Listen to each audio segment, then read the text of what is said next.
I think it still remains to be seen exactly how what began as peaceful protests by people who were clearly saddened and frustrated by the police action against George Floyd. I don't know precisely how it proceeded to get this way, but we've seen this pattern before where outsiders come in. We've seen some of the mayors talk about the fact that they've had people travel from outside of the communities to really do destruction, destroying small businesses.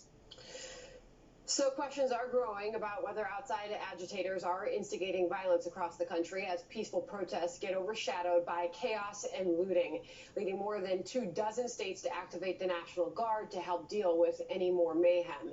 Joining us now is Lawrence Jones, a Fox News contributor and host of Man on the Street and Keeping Up with Jones on Fox Nation. Lawrence, great to see you this morning. It feels like Friday was a long time ago when we had you join us first thing in the morning on this program. Responding and reacting to the death of George Floyd. So much has changed. So much has happened over the weekend. You saw the protests, some of them turning violent, now the rioting and the looting. What are your thoughts as you see this happening across the country? Yes, Andrew, you had me on Friday and we discussed my anger about the case. But now we're seeing bad actors come and distract. And the president even noted that the majority of people that go out here are peaceful people. But you have these anarchists that are paid to do a job. You know, I was watching video circulating of an Antifa member being told by the protest, stop, you're going to get us killed. Stop destroying the businesses. And the guy looks at her and said, they're going to kill you anyway. And this is the disgusting behavior from these Antifa groups. They have their own agenda. I've given my experience on the ground where I see the same people at all of these protests. They have a mission and they're being funded by outside groups. I've talked to some business owners as well, Sandra, and there's this thing that they've been seeing of these bricks that they have not even ordered just appear in front of their businesses, and these same bricks are being used to destroy businesses.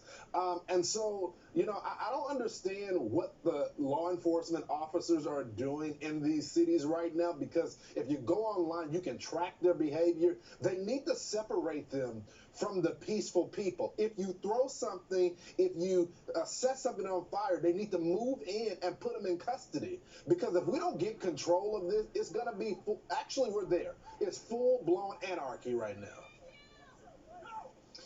You know, I go back to your message on Friday, and you published the piece on Friday on FoxNews.com titled "This Could Have Been Me," talking about George Floyd. And you so passionately laid out your own frustrations, and so many of these peaceful protests were about just that, the high level of frustration that we're seeing in this country. Bill Barr is making the case now that that message has been hijacked. He says this: with the rioting that is occurring in many of our cities around the country, the voices of peaceful and legitimate protests have been hijacked by violent radical elements. Federal law enforcement actions will be directed at apprehending and charging the violent radical agitators who have hijacked peaceful protests and are engaged in violations of federal law. Lawrence, we're about to have a sheriff on this program from Flint, Michigan, who has gone viral for all the right reasons, because he approached peaceful protesters and said, "I'm with you. I want to hear you." And I know you tweeted about that, and you said, leadership. We need leadership. What was your message? Yeah, you know, I'm so glad that you brought this up, because I would prefer to talk about cops like him. He is the sheriff in Flint, Michigan. He is walking with the protesters. He's hugging them. And you know what's so amazing about it? They know him. They know him by name. They're hugging because there was before this even happened, he built a relationship with his community. And I think that is what the community, I've seen, he's not the only one. I've seen cops hug little boys that are crying and saying that I'm afraid. This is, if they want healing in America, this needs to take place. The people that swore an oath to serve and protect the public have to start community policing. And it can't just be showing up to the community when a crime takes place. It has to be when the community needs you. Playing basketball with the kids, trying to figure out what the community needs. And there are a lot of cops that do that. We need to highlight those cops. And the bad ones, time to get them out of here. Great to hear from you, Lawrence Jones. And his name, by the way, Chris Swanson, that sheriff, Genesee County. He'll be coming up on this program in a few moments.